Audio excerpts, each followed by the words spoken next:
Intermittent fasting, prolonged fasting, time-restricted eating, the buzz is everywhere. But beyond social media trends and quick promises, what does the most recent scientific evidence really tell us?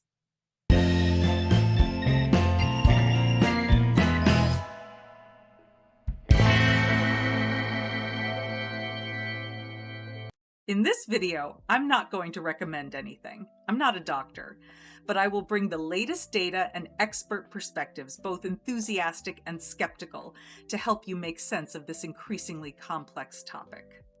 From metabolism and brain health to hormone disruption and potential long-term risks, the picture isn't black and white. So what does fasting really do to your body? Let's find out. Most people think fasting just means skipping meals. But scientifically, it's about metabolic transitions. When you fast, your body switches from glucose metabolism to fatty acid oxidation. That switch triggers biochemical cascades, reduction in insulin, rise in glucagon, and release of ketone bodies. Ketones themselves are not just fuel, they're signaling molecules. According to a 2021 study published in Nature Metabolism, ketones activate genes linked to stress resistance and longevity. Another key mechanism is autophagy. Discovered and detailed by Nobel Prize winner Yoshinori Ohsumi in 2016, autophagy is the process of cellular cleanup and repair. But here's a detail that's often missed. The level of autophagy activation depends on fasting duration, intensity, and the individual's metabolic health. Let's begin with the metabolic benefits. A 2022 meta-analysis published in JAMA Network Open, which reviewed 27 clinical trials, found that intermittent fasting can improve insulin sensitivity by up to 28%. It also led to notable reductions in fasting glucose and visceral fat. However, here's a key nuance.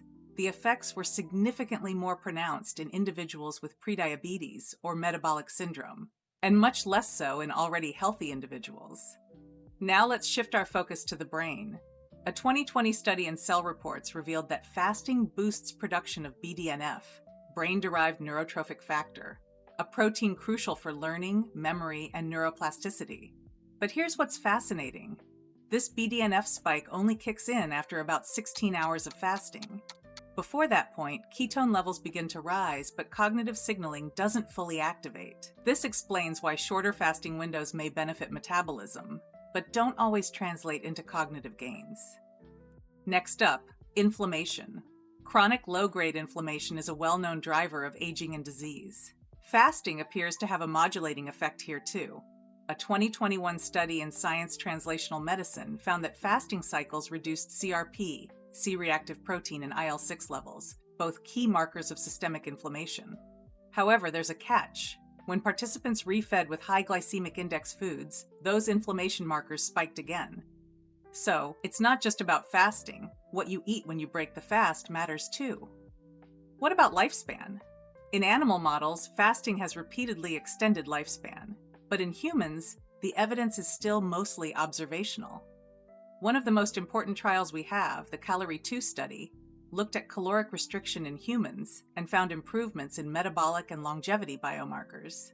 But it also flagged concerns, such as bone density loss and muscle catabolism, especially with long-term restriction. So far, the science looks promising, but there's another side to this story. Let's start with hormones. A 2021 review in Endocrine Reviews cautioned that prolonged fasting, especially below 1,200 calories for consecutive days, can disrupt thyroid hormone levels and lead to menstrual irregularities in women. This happens due to reduced leptin levels and changes in the hypothalamic pituitary gonadal axis, which controls reproductive hormones. Stress response is another concern. A 2019 study published in Psychoneuroendocrinology observed cortisol spikes after 36-hour fasts. Around 40% of participants reported sleep disturbances linked to these elevated cortisol levels. And chronically high cortisol can actually increase insulin resistance, potentially undoing some of fasting's metabolic benefits. While fasting doesn't directly cause nutrient deficiencies, it can indirectly lead to them. Restrictive eating windows, especially if paired with poor food choices, can result in low levels of magnesium, zinc, and vitamin D. These are essential for both metabolic and cognitive function. And lastly, mental health. eating disorder specialists warn that for some individuals, fasting can trigger or worsen disordered eating patterns. One study found that 18% of people practicing prolonged fasting reported episodes of binge eating during refeeding, a potentially dangerous cycle. Even among experts, there's agreement. Fasting isn't a one-size-fits-all solution. Despite all the hype and hundreds of studies, big questions remain unanswered. What fasting duration offers the greatest benefits with the fewest risks? Do different fasting protocols impact men and women differently? What's fasting's role in preventing cognitive decline? The early data is promising, but still inconclusive. And perhaps the most debated of all, could long-term or chronic fasting harm mitochondrial function over time? Some researchers worry it might. In short, while intermittent fasting holds a lot of potential, large-scale, long-term human trials are still needed before we can draw solid conclusions. So where does that leave us?